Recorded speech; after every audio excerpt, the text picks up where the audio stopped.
Mga unta, mga kananay, mga unta. Alas 5 ng hapon ang lunch break ng kananay nyo. Natulog muna kananay nyo at pagod nga, 'di ba? Nagising na madaling araw. Ayan. Ayan mga kananay, nagsalad lang ako ng ang tawag doon, pipino.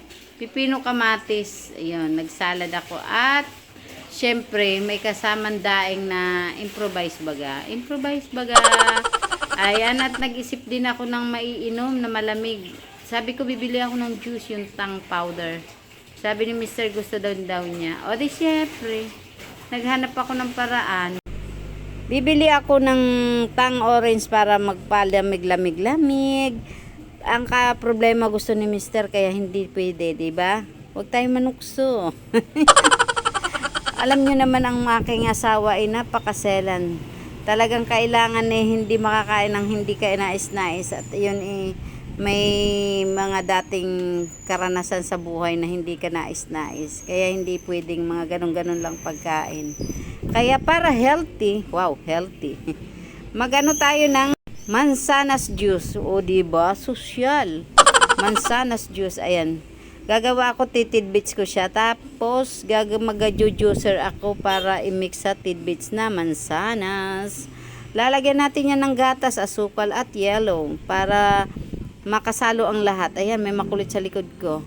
O, diba? O, ayan, halu-haluin natin mga kananay yan. Pero, chinaga ko pa rin yan, magbalat-balat baga. Ano, halo-halo daw, uy.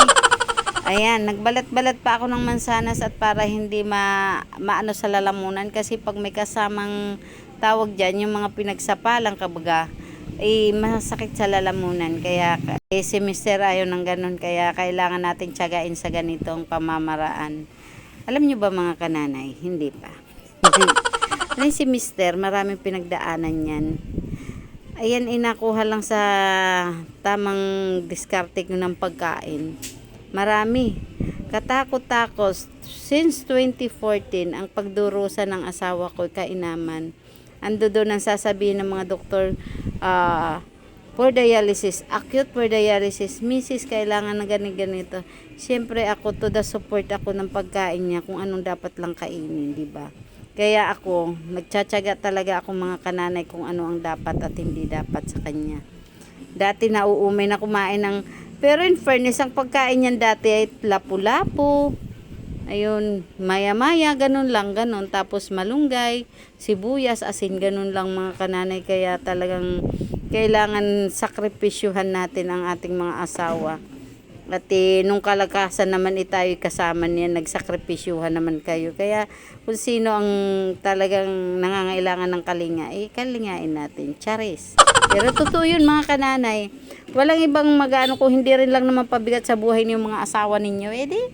At hindi rin naman gumawa ng ikasasakit ng kaloob-looban ninyong bitukan nyo Bakit hindi natin pagsilbihan, diba? Ayan. Ganun ako mga kananay. Pero pag ako nasasaktan, never. Never too late. O kumanta ng kananay nyo. Ayan, masarap daw, sabi ni Mr. Salamat.